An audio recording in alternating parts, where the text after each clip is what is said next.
प्रिय भाइयों और बहनों, आज हम एक ऐसे विषय पर बात करेंगे जिसे बहुत लोग नजरअंदाज कर देते हैं। खून और गला घोटे हुओं से बचने की आज्ञा।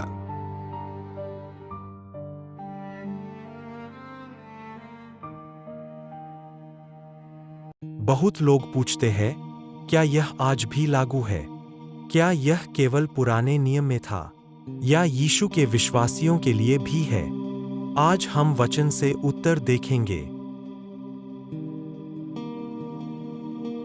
लेव्य व्यवस्था 17 अध्याय 11 कलम, क्योंकि शरीर का प्राण खून में है। परमेश्वर ने खून को जीवन का प्रतीक ठहराया। खून केवल भोजन नहीं, जीवन का चिन्ह है। पुराने नियम में खून वेदी पर चढ़ाया जाता था, प्रायश्चित के लिए उपयोग होता था, आदर के साथ देखा जाता था। इसलिए परमेश्वर ने कहा, खून मत खाओ।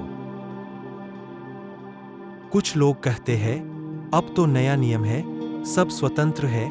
लेकिन देखें, प्रेरितों के काम 15 अध्याय 28 कलम 29 तक पवित्र आत्मा और प्रेरितों ने कहा, खून से, गला घोटे हुओं से, व्यभिचार से बचे रहो। ध्यान दें, यह आदेश यीशु के बाद दिया गया और अन्य जाति विश्वासियों को दिया गया। मतलब यह कलीसिया के लिए निर्देश था। गला घोटे हुओं का मतलब ऐसा जानवर जिसे बिना खून निकाले मार दिया गया हो। क्यों मना? क्योंकि खून अंदर रहता है, जीवन का प्रतीक है। परमेश्वर ने अलग जीवन के लिए बुलाया। यह केवल भोजन नियम नहीं, आज्ञाकारिता का विषय है। यूहन्ना 6 अध्याय 53 कलम, मेरा लहू पियो। यह शाब्दिक नहीं, आत्मिक है। मतलब यीशु के बलिदान को ग्रहण करना, विश्वास से उद्धार पाना, क्रूस के कार्य को स्वीकार करना, क्योंकि वही बाइबल आगे कहती है, खून से बचे रहो।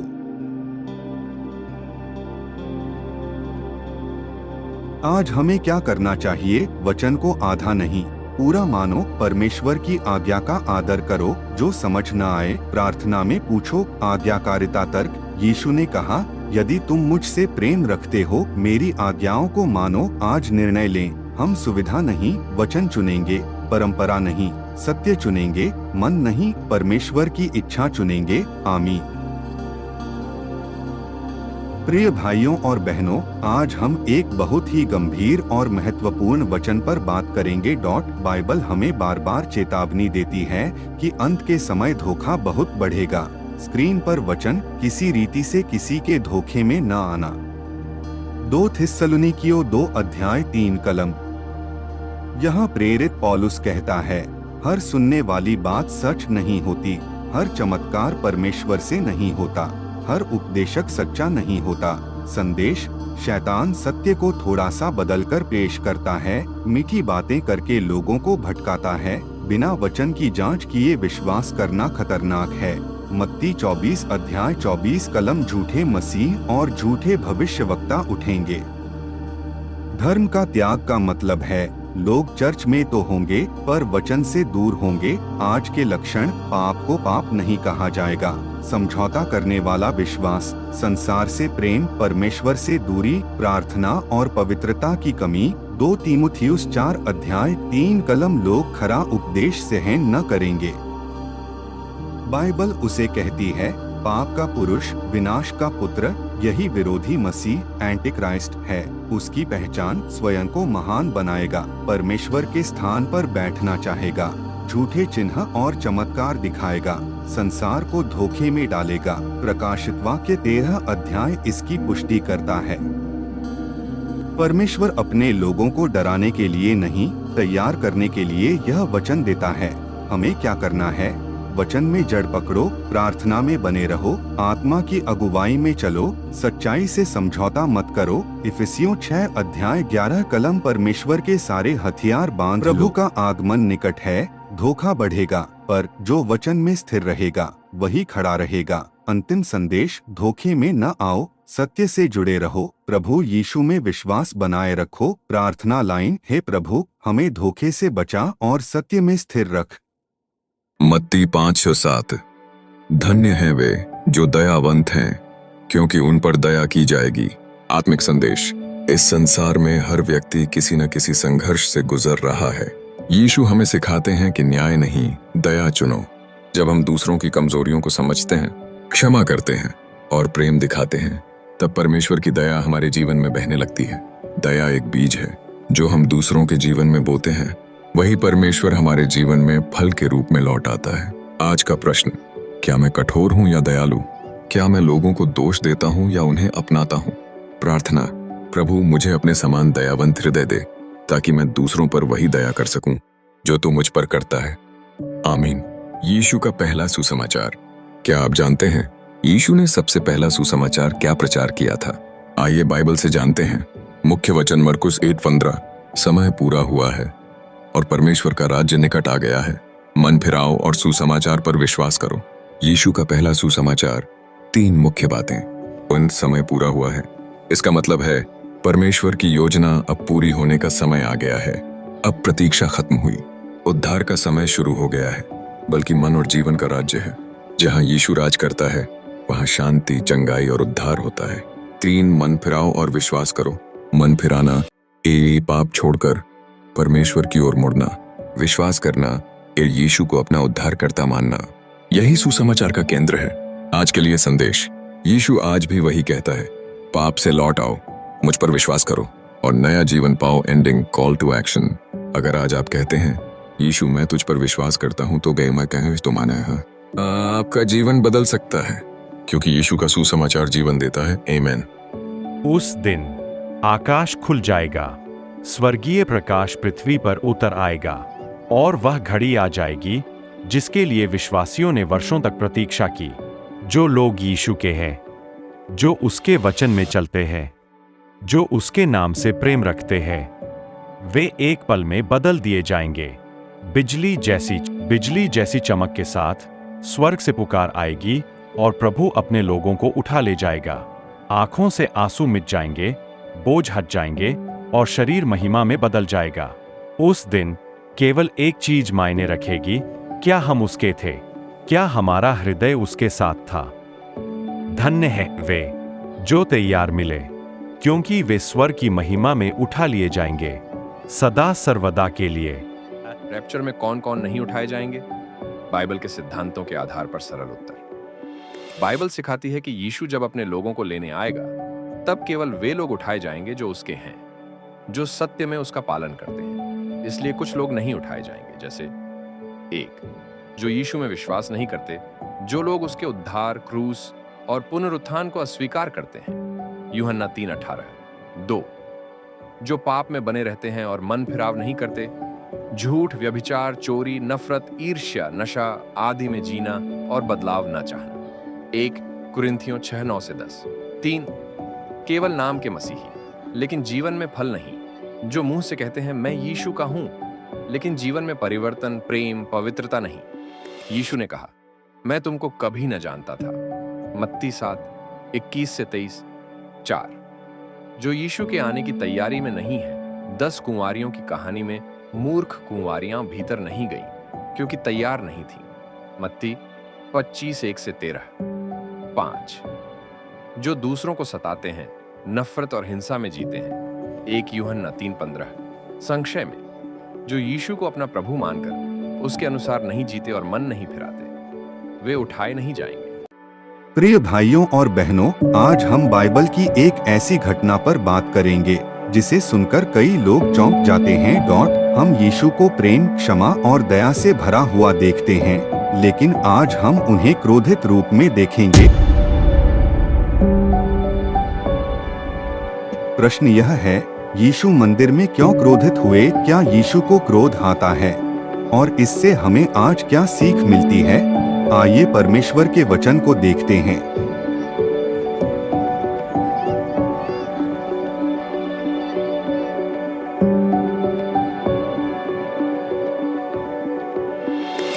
मंदिर का उद्देश्य, भाइयों और बहनों, मंदिर कोई साधारण इमारत नहीं था। मंदिर था परमेश्वर की उपस्थिति का स्थान, प्रार्थना का स्थान, पश्चाताप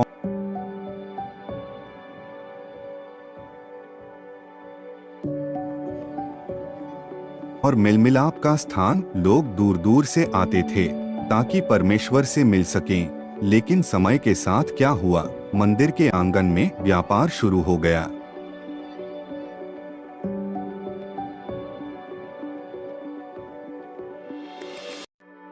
बलिदान के नाम पर महंगे दामों में पशु बेचे जाने लगे। पैसे बदलने में लोगों को लूटा जाने लगा। परमेश्वर का घर बाजार बन गया।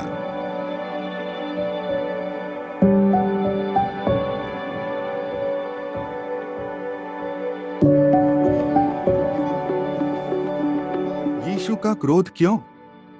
यीशु इसलिए क्रोधित हुए क्योंकि एक परमेश्वर की पवित्रता का अपमान हो रहा था।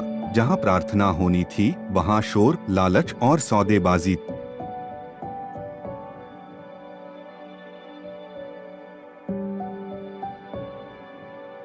थी। दो गरीबों के साथ अन्याय हो रहा था। गरीब लोग बलिदान भी नहीं चढ़ा पा रहे थे क्योंकि सब कुछ महंगा कर दिया गया था। 3 विश्वास को व्यापार बनाया गया। लोग परमेश्वर के नाम पर अपना लाभ ढूंढ रहे थे।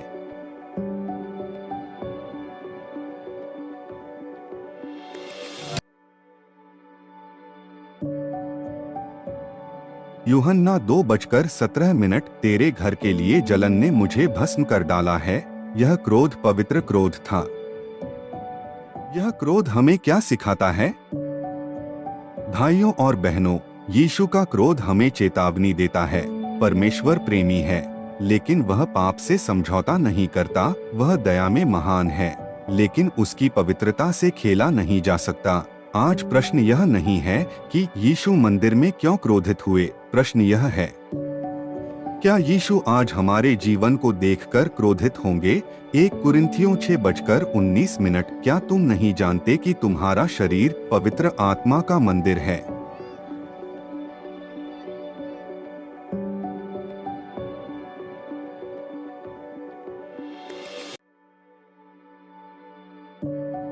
आज का आत्मिक संदेश, आज मंदिर पत्थर का नहीं, हमारा हृदय है। यदि हमारे हृदय में लालच, घमंड, अशुद्ध विचार, संसारिक समझौते भर गए हैं, तो यीशु हमें भी शुद्ध करना चाहते हैं।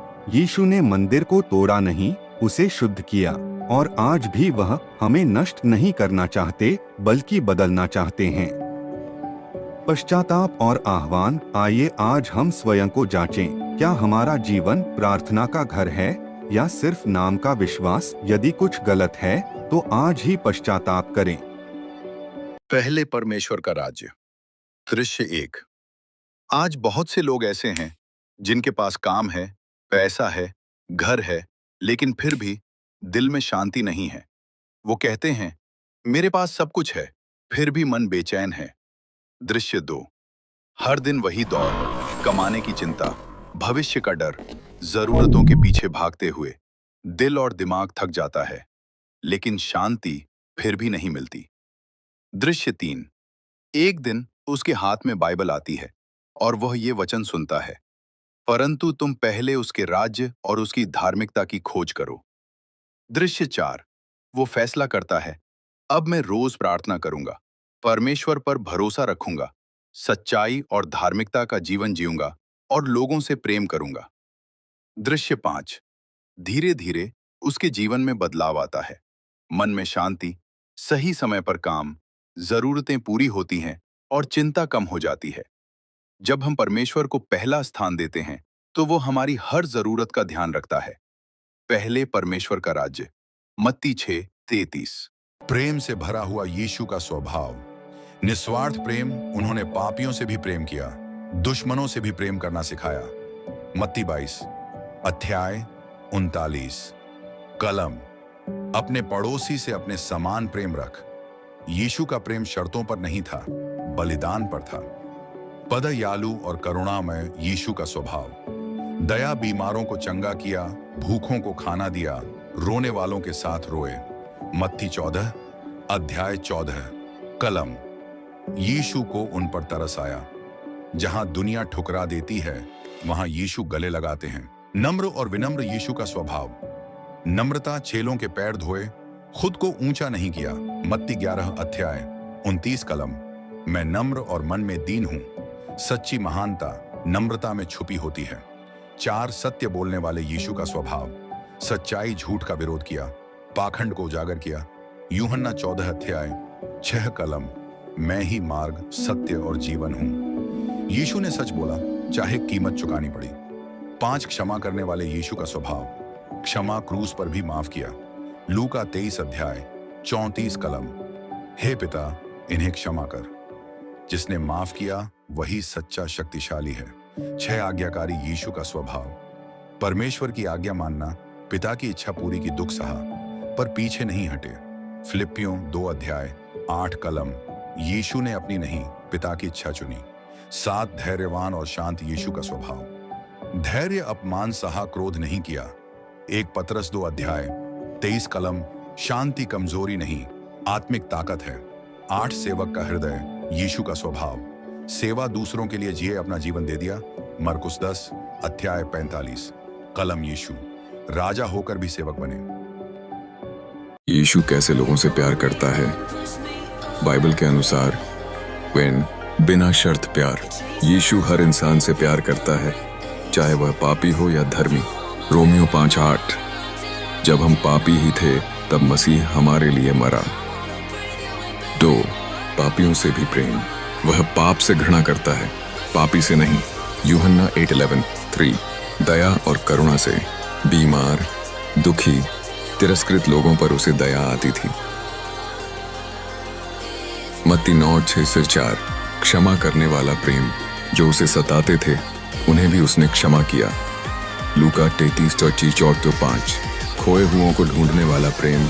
यीशु खोए हुए लोगों को वापस लाने आया। लूका 19:10-6 बलिदान देने वाला प्रेम। उसने अपना प्राण दे दिया ताकि हम जीवन पाएं। यूहन्ना 8:23 संक्षेप में, यीशु का प्रेम सच्चा, बलिदानी, क्षमाशील और उद्धार प्रेम से भरा हुआ यीशु का स्वभाव।